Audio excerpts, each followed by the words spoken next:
Wow! Right. So, glad to EduKids అని ఒకటి విన్నాము. అదే చెప్పాను నేను ఇంట్రోలో కూడా. ఈ గ్లాడ్ టు ఎడ్యుకిడ్స్ అంటే ఏంటి సార్? సి నా స్కూల్లోకి వచ్చారనుకోండి, లిటిల్ జీనియస్ కిడ్స్ వరల్డ్ స్కూల్లో చదువుతున్నారు మీ పిల్లలు అంటాము. అదే నేను దూరంగా ఉన్నాను, దగ్గరలో లేను, మీ ఇంటికి దగ్గరగా, మేబీ మీ ఆఫీస్కి దగ్గరగా నా బ్రాంచ్ లేదు, నేను లేను. బట్ మీరైతే మీ పిల్లలతో ఉన్నారు కదా. సో నా స్కూల్ సెటప్ ఏదైతే ఉంటుందో ఆ ఏజ్కి కావాల్సిన ఆబ్జెక్ట్స్ ఏవైతే ఉంటాయో, ఒక 40+ వేరియస్ ఆబ్జెక్ట్స్ మన దగ్గర ఉంటాయి. అవి ఒక కిట్ రూపంలో పేరెంట్కి ఇచ్చేస్తున్నాను.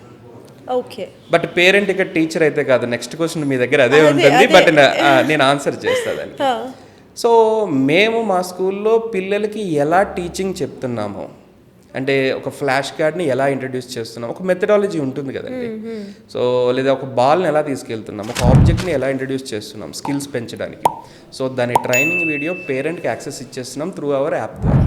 ఓకే, ఇక్కడ మీరు పేరెంట్కి ఫస్ట్ క్లాస్ ఇస్తున్నారు, పేరెంట్ని కిడ్ని ప్రాపర్ వేలో చూసుకోండి అని ఇండైరెక్ట్గా చెప్తున్నారు. ఖచ్చితంగా అండి. ఓకే. పిల్లలు ఎవరికి కావాలంటే పేరెంట్స్కే కదండి. అంతే కదా. సో అక్కడ మెయిన్ ఇంకొక బర్నింగ్ ఇష్యూ కూడా ఇవాళ ఉంది. ఇక్కడ టైం అన్నది ఎక్కువ లేదు పేరెంట్స్కి పిల్లలకి. పిల్లలు దానివల్ల ఏమవుతున్నారంటే స్క్రీన్కి ఎడిక్ట్ అవుతున్నారు అన్నది ఇప్పుడున్న ప్రజెంట్ సినారియోలో బర్నింగ్ ఇష్యూ.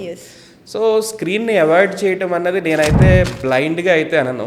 ఎందుకంటే టెక్నాలజీ అడాప్ట్ చేసుకోవాలి, పిల్లలు టెక్నాలజీని తీసుకుని వాళ్ళ లైఫ్ డిజైన్ చేసుకోవాలి అంటే గ్యాడ్జెట్స్ దూరంగా పెడితే సరిపోదు. బట్ ఎలా ప్రాపర్గా మనము వాళ్ళకి ఇవ్వాలి అన్న దాంట్లోనే మొత్తం మ్యాజిక్ ఉంటుంది. ఓకే.